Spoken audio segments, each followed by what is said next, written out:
Alright, welcome to American History 2. In this lecture, I'm just going to basically give you a brief introduction to the course and what you can expect from the scope of the class.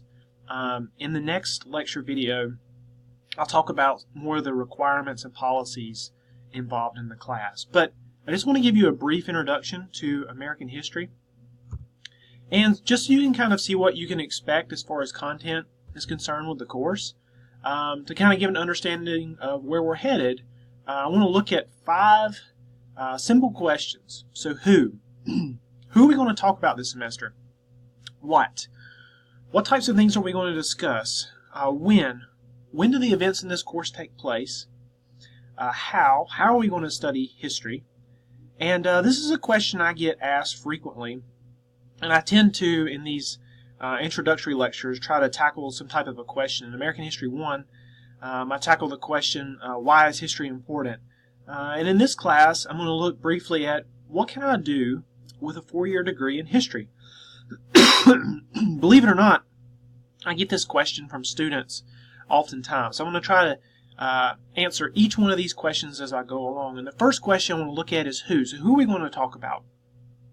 So we're going to look at powerful individuals, people who you were used to hearing about. Individuals like Abraham Lincoln, right? Powerful political figures like himself, presidents, etc. We're also going to look at diverse individuals whose ideas shape America. So we're going to look at we're going to look at women, people like Clara Barton. Here you can see in the bottom left-hand corner who founded the Red Cross and is involved in providing aid to soldiers on the battlefield and during the Civil War. Geronimo, who you can see here, is a Native American Indian. We'll look at Geronimo. Another person, Frederick Douglass here, who you can see who's involved in the abolitionist movement. And in the very far right-hand corner, we have John Muir, who's involved in the environmentalist movement, providing new ideas in that arena. So that's who. So not only are we going to talk about a diverse number of individuals, but all of these people, whenever they come to populate America, and they're continuing to populate America today, they bring with them what I like to call elements of creative society. So they bring with them different ideas about economies, different notions of what a political system might be, different religions, cultures. They're used to working in different environments, which impacts the way that they adapt to America. And again, people, it is much easier to see this in American History 1 as it's all coming together. But people are continuing to do these types of things today. So that's the what. When. So when do the events in this course take place? So we're going to look at roughly around the start of the American Civil War to present day. So you can see here the surrender of Robert E. Lee at Appomattox Courthouse, and you can see in the other picture here I have a gentleman here who's taking a hack at the Berlin Wall. So we're going to look at the Civil War. We'll look at Reconstruction, the Second Industrial Revolution. We'll look at other topics like the Gilded Age, the West, expansion, the World Wars, the Great Depression, and probably in the class right around the time period of the Cold War. So the next question I have is what can I do with a history degree? And again, I get this question frequently. And, well, first of all, I think that a history degree, a bachelor's degree in history, can provide you with a lot of skills. It can provide you with writing skills, speaking skills, questioning skills, analytical skills, all right? And you see this as we're in a history class. You can see how you use these different types of skills, and I think these skills are important to employers when they're looking for people out in the workforce, all right? Also, the next obvious choice, I believe, is teaching. If you want to teach at the college level, you need at least a master's degree, if not a PhD. If you want to teach at the elementary school or high school level, then you just simply need a bachelor's degree. And I know quite a few people who have majored in past students even, who have majored in history and education, and are now enjoying teaching history at these various levels that I've just mentioned. So this is one of the more obvious choices, I think, for people. Also, law school.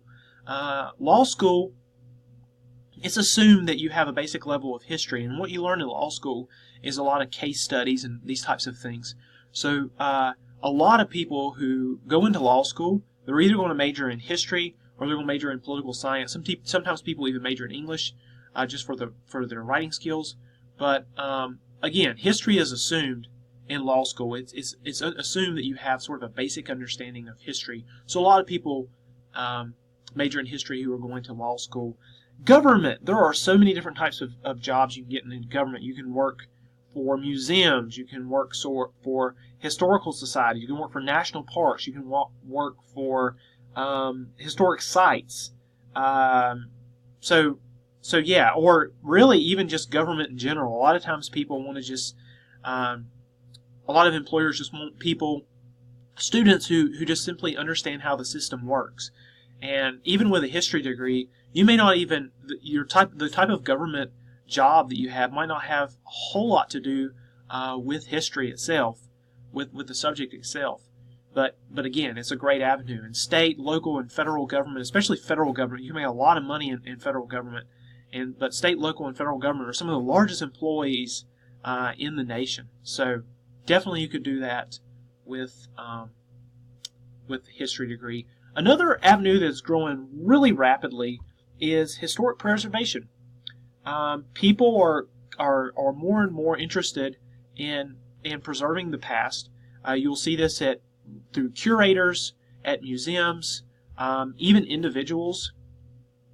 Private industries will hire historic preservationists. I was talking to someone just the other day who works to refurbish facades or give. This person gives her input on the type of facade that goes on a building as towns are trying to make sure that they match the architecture from that particular time period. So yeah, there are just tons of avenues, and this is a field that's really exploding, and even digital history is becoming very popular as well. Another area is business. A lot of people think that you have to have an accounting degree or a marketing degree. Now, certainly, if you enjoy these types of things, then by all means get a degree in business. But believe it or not, a lot of times people just want to hire someone who has a lot of the skills that I mentioned above. I was at a conference at University of Chapel Hill a couple of years ago, and I was talking to someone. Well, there was a panel discussion, and there was a person who worked pretty high up for IBM, and he said that he looks for people. He had a political science background. He had a degree in political science, and he said that he, in particular, looks for people whenever he's hiring them, people who can think critically, who can question, who can also understand other cultures. I think he was saying that he needs somebody who can speak with someone from Germany one day, and then the next day have the cultural awareness to also speak to someone from Brazil, for example. So anyway, people are interested. Businesses are often interested in people who have this type of cultural awareness as well. So again, hopefully I answered these questions for you, and in terms of what you can do with a history degree. This just scratches the surface. I know people who are small business owners, people who work for the military, bankers, politicians, insurance agents. I know tons of people who have degrees in history but don't necessarily use that degree frequently. Now let's move on to the next presentation, and I'll talk about the requirements for the course.